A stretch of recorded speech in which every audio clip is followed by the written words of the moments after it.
Good morning, all. Allow me to adopt the protocol that has already been established. We'll focus a bit on visioning sustainable fishing 2020 and beyond. Sustainable fishing is of importance to the industry, as it is important that we leave enough fish in the ocean, respect the habitats, and ensure that those who depend on fishing for their livelihood can do so well into the future. So there is need for maintenance and sustainability of the industry. And of course, research and innovation would undoubtedly lend itself to achieve those. I will focus on a few broad areas where I feel that research and innovation would add positively to the industry. Many fishers use what we call the fish aggregating devices or the FADs as a method of catch, which tends to be sustainable for both preservation of the fishery as well as the management of input. On the input side, it tends to lend itself to more fuel efficiency because there is the advantage of concentration. And in the case of the fishery, there is need for the introduction of technology to modify the traditional fads. And I'm pretty sure perhaps the speaker after me will perhaps touch a little more on that aspect. But it means that adding some level of technology to the aggregating devices would help assist in determining migratory patterns, feeding patterns, stock health, and so on. There is need for greater use of that type of fishing by the fisher folk, for greater investment in the creation and building and deployment of these aggregating devices, and the collection of analysis of data that will assist the decision makers in the planning process and thus lend itself to better decision making in order to enforce sustainability. Another area of importance is the marine protected areas. For us in St. Lucia, we have the PERSIPA, which is the Point Sab Environmental Protection Area in the south, and the SMMA, which is the Soufrière Marine Management Area. These areas have natural, cultural, and historical assets, which is worthy of conservation, sustainable use, and protection. And so it is important that both anecdotal and scientific information is made available in order to better educate the users of these protected areas on the importance of the fishery and the fish life that live in these areas and how it can lend itself to a more healthy sector and also to enforce the use of these areas. And of course, this will lend itself to fulfilling the Sustainable Development Goal number 12, which is life below water.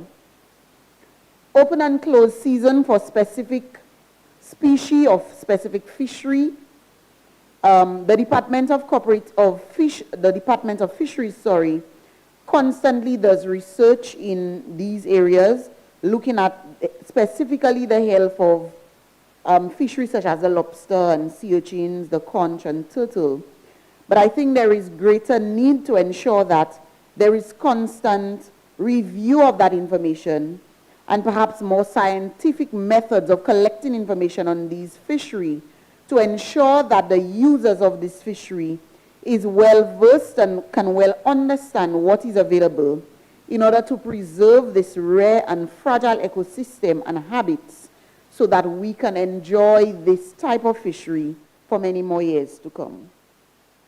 In the area of human capacity and human capacity building, there is need for research to ensure that fishing techniques, preservation of techniques such as preserving the catch, and we look at specifically fish on ice and ice from catch to table.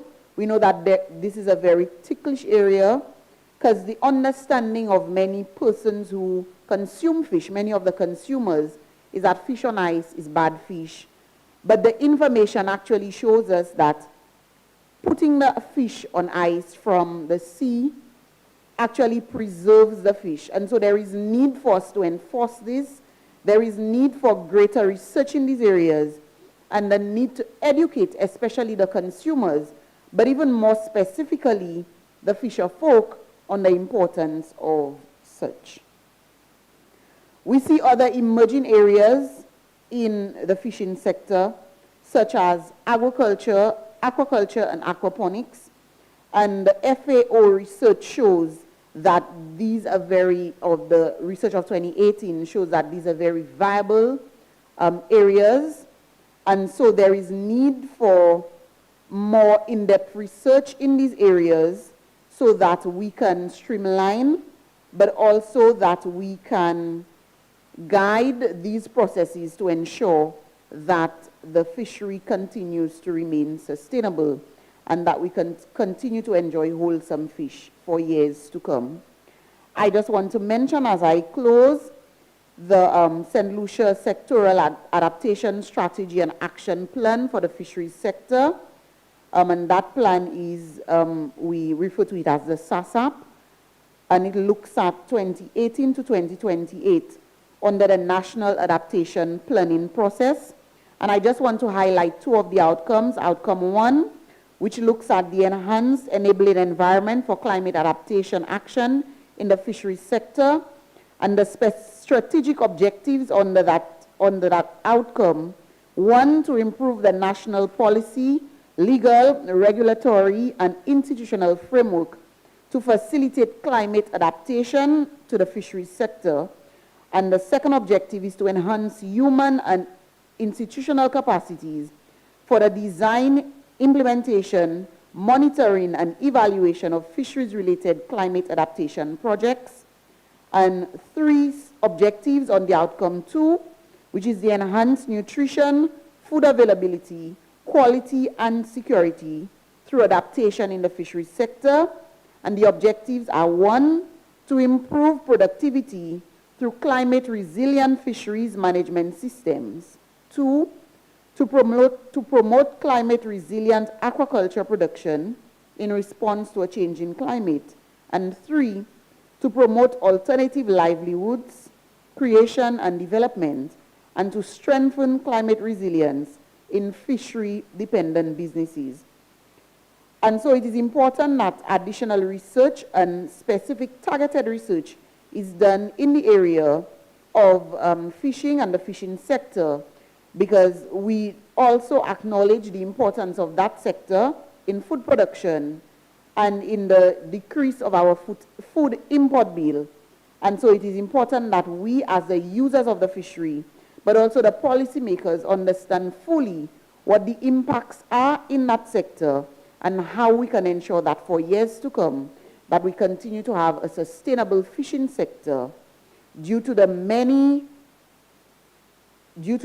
benefits that it can bring to our island, St. Lucia. I thank you.